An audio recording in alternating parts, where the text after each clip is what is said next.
along the history of African Americans in this country, faith has played a very, very important part. The Reverend Dr. David Forbes Sr. says the story begins during the time of slavery.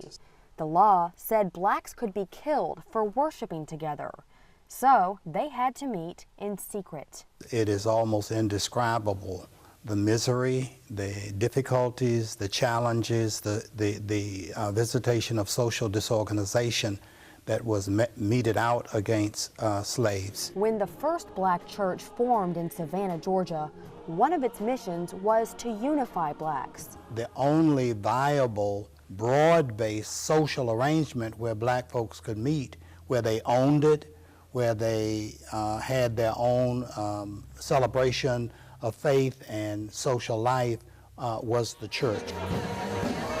Dr. Forbes says that sacred meeting place also guided blacks during the protests and sit-ins of the 60s. There were a number of churches during the Civil Rights Movement that became the location and headquarters of social protest and the propagation of a gospel. He says it was also a place where blacks could organize politically to influence laws.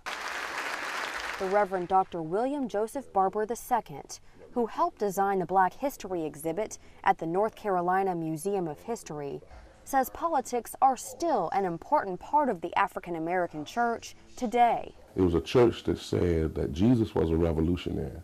Jesus would not have condoned slavery. He believed in setting the captives free. Dr. Forbes adds that Jesus saw his role as the Messiah to transform society, to see that God's kingdom would come on earth. A kingdom where everyone, rich or poor, black or white, is equal in the eyes of God. Stephanie Baker, NBC17 News.